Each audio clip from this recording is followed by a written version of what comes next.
1 मई से 18 से ज्यादा उम्र के लोगों के लिए वैक्सीनेशन शुरू हो रहा है। अब जाहिर सी बात है, ऐसे में लोगों के मन में वैक्सीनेशन को लेकर कई तरह के सवाल हैं, लेकिन चिंता मत करिए, उनके जवाब हम आपको दे रहे हैं।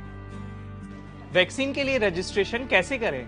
वैक्सीन का रजिस्ट्रेशन आप आरोग्य सेतु ऐप या कोविन पोर्टल पर कर सकते हैं। यहाँ आप अपनी सुविधा से वैक्सीन लगवाने का दिन और समय तय कर सकते हैं। रजिस्ट्रेशन के लिए किन किन डॉक्यूमेंट्स की जरूरत होगी?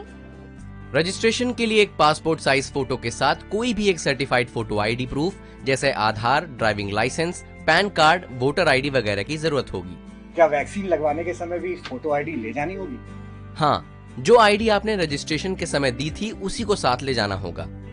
वैक्सीन के कितने डोज होंगे और कितने दिनों के अंतर पर इन्हें लेना होगा? दोनों वैक्सीन के 2 डोजेस दिए जाएंगे। कोविशील्ड के पहले और दूसरे डोज के बीच 4 से 8 हफ्तों का, तो वहीं कोवैक्सीन के दोनों डोजेस के बीच 4 से 6 हफ्तों का फासला रहेगा। क्या दोनों डोजेस के लिए अलग अलग रजिस्ट्रेशन कराना पड़ेगा? नहीं, दोनों डोजेस के लिए एक बार ही रजिस्ट्रेशन कराना होगा। कोवैक्सीन और कोविशील्ड में बेहतर वैक्सीन कौन सी है? क्लिनिकल ट्रायल्स में दोनों ही वैक्सीन वायरस को रोकने में कारगर पाई गई हैं, इसीलिए दोनों ही वैक्सीन बेहतर हैं। क्या मैं दोनों वैक्सीन में से कोई भी वैक्सीन कभी भी लगवा सकता हूं अपने मन से? नहीं, ये इस पर निर्भर करता है कि आप जिस वैक्सीनेशन सेंटर पर जाएंगे वहाँ कौन सी वैक्सीन अवेलेबल है। मुझे पहले कोरोना हुआ था, अब मैं बिल्कुल पूरी तरीके से ठीक हूँ। क्या अभी भी मुझको वैक्सीन की जरूरत है? बिल्कुल, कोरोना के कई मामले रीइंफेक्शन के हैं, इसलिए आप रिकवर हो गए हों तब भी वैक्सीन लगवाएं। किन्हें वैक्सीन नहीं लगवानी चाहिए?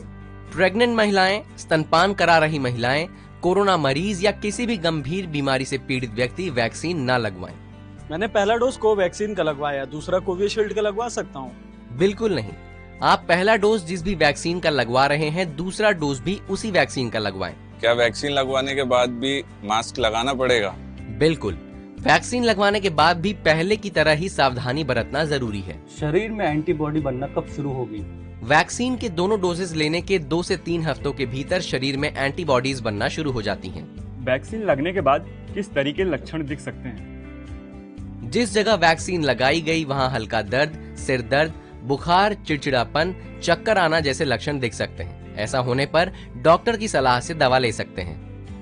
क्या वैक्सीन लगाने के बाद भी कोरोना हो सकता है? वैक्सीन कोरोना से बचाव की 100% गारंटी नहीं देती है, लेकिन कोरोना से लड़ने में आपकी शक्ति जरूर बढ़ा देती है। वैक्सीन से पीरियड्स पर कोई असर तो नहीं पड़ेगा? नहीं, पीरियड्स एक पूरी तरह से नेचुरल प्रक्रिया है। वैक्सीन का इससे कोई लेना देना नहीं है। वैक्सीन की कीमत कितनी है? सरकारी वैक्सीनेशन सेंटर में दोनों ही वैक्सीन मुफ्त में लगाई जा रही हैं। प्राइवेट अस्पतालों में आपको वैक्सीन के एक डोज के लिए 250 रुपए देने होंगे।